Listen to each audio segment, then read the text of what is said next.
This morning marked the opening of the most important meeting of the CPC's 5-year cycle. So what exactly is the 20th National Congress? Why is this year's meeting so important?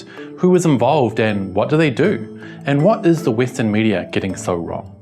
Welcome to my simple guide to the 20th National Congress of the CPC. Let's get started. Unless you've been living under a rock for the past year or more, you will have heard about the 20th National Congress of the Communist Party of China, or the 20th National Congress for short. Actually, let's go with the popular Chinese term, which is even easier, 20大, which literally translates as 20, 20, big, 大, shorthand for the 20th big meeting. So what is 20大? First things first, I'll tell you what it's not. 20大 is not to be confused with other significant political meetings here in China. It is not the National People's Congress, or NPC, which is the highest organ of state power and is held annually. It is not the CPPCC, or the Chinese People's Political Consultative Conference. 20大 is the 20th National Congress of the Communist Party of China, which is held every 5 years and sees more than 2,000 outstanding party members, or deputies, elected to head to Beijing and undertake a series of important tasks pertaining to party business. It's the most important meeting of the CPC's 5-year cycle. The deputies of the 20th National Congress are basically those who have been elected from around China to represent the party at this significant event. This time, 2,296 deputies were elected from 38 election units across the country. Those 38 units include provinces, regions and cities, central and state organs, and more. The deputies are considered the best of the CPC's more than 96 million members. So let's take a quick look at some interesting stats on this year's deputies. 771 of the deputies, or 33.6%, are frontline workers, including 192 migrant workers and 85 farmers. 619 are women, making up 27% of the total, which is a 2.8% increase on the 19th National Congress. 264 come from China's 55 ethnic minorities, which means they're non-Han. That makes up 11.5% of the total, which is nearly double the actual number of ethnic minorities in China. 6% of China's 1.4 billion are non-Han. The 2,296 deputies come from a huge range of backgrounds, including economics, science and technology, politics and law, education, health and sports, and more. The average age of this year's deputies is 52.2 years.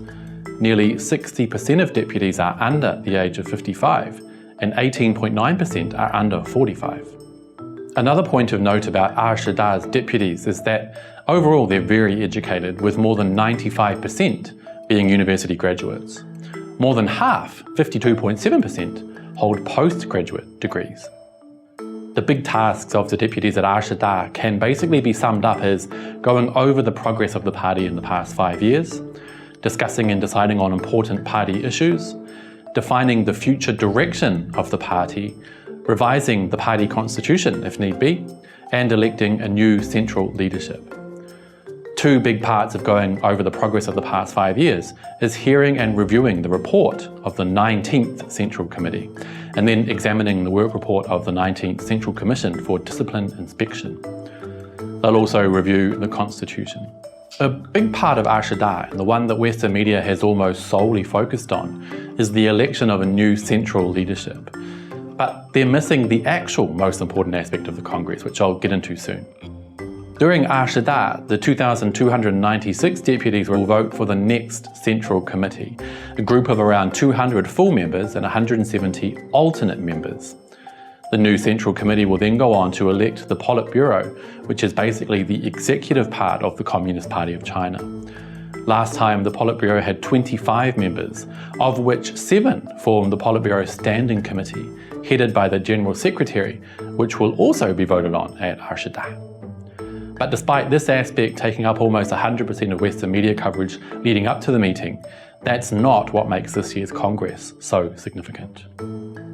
According to the CPC, the most significant aspect of 20大 is the fact that it falls during an important time in the process of China achieving what are called the 2 Centennial Goals, one of which has already been achieved. The first centennial goal was to build a moderately prosperous society in all respects by 2021, which has already been achieved. This had a lot to do with the eradication of absolute poverty, the increase in people's quality of life, and a significant rise in GDP. Since that goal has already been achieved, it's now time to switch gears to achieving the second goal, which is to build a modern socialist country that is prosperous, strong, democratic, culturally advanced, and harmonious by 2049. How the country moves forward to achieve that goal will largely pivot around preparations made by the new party leadership, including the 20th Central Committee, the Politburo, and the General Secretary. This includes preventing and controlling major risks, reducing pollution, and deepening reform to ensure China can move ahead with healthy economic and social development. China's government prefers stability and long-term planning, unlike the chaotic process of governance in many Western countries, who struggle to strive for, let alone achieve, long-term goals. That's why this pivotal moment as China switches gears from achieving the first centennial goal to preparing to make the second centennial goal a reality by 2049 is so crucial, and why 二十大 is so significant. Well, that's basically it, you guys, in my simple introduction class to China's 20th CPC National Congress, or 二十大. I'll be following developments during the week, as well as monitoring Western media reports, and will definitely update you guys very soon. So what do you think of 二十大? What's the most significant part in your mind? What course do you think China will chart as we head towards 2049? Let me know down below, and don't forget to hit like and subscribe. See you guys next time. Bye-bye.